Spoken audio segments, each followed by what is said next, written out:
Hey everybody, Joe Joseph here for thedailysheeple.com, and this is your news shot. Cheryl Atkinson was just on Fox News. This is foxnews.com, reporting she's quoted as, well-funded actors manipulate news and the way we think. Isn't it nice to see one of their own go rogue, and in a fashion that totally validates what many in independent media have been saying for years and years and years, and it goes way back, way back.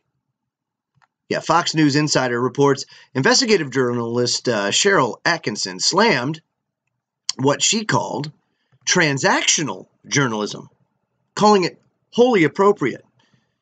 Transactional journalism refers to inappropriate dealings behind the scenes some journalists have with political actors.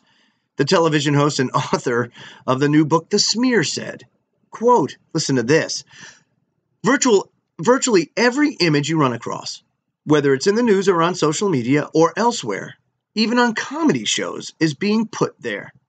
The players I interviewed in The Smear, she says, say, for a purpose by somebody who wants you to think something that may not necessarily be a consensus at all or may not even be true. She says well-funded actors with fake accounts on social media and a ton of money use them to manipulate how we think. Now, Atkinson, it says, offered some advice for anyone reading the news.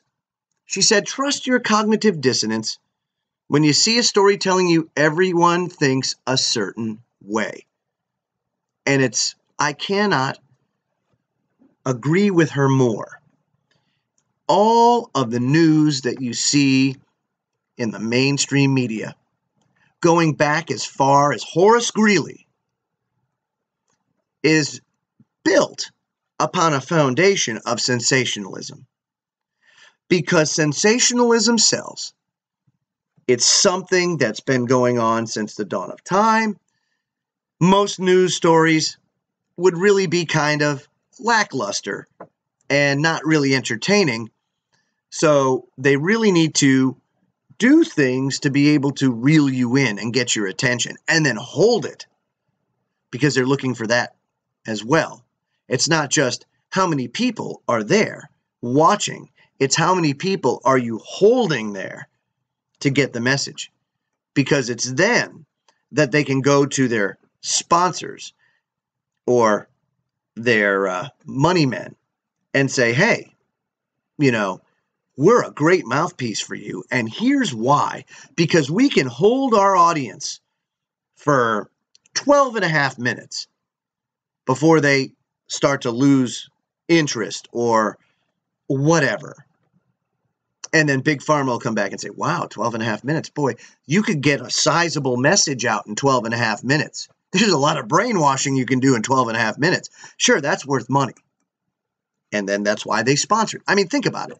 Why on earth would it be beneficial to Big Pharma to advertise medicines that most people know nothing about? You can't go to the store and buy it. What are you going to do? Ask your doctor? Your doctor's going to do what's best based on what your doctor knows. The problem is they've got a sales force bigger than anybody on the face of the planet that goes in and visits your doctors.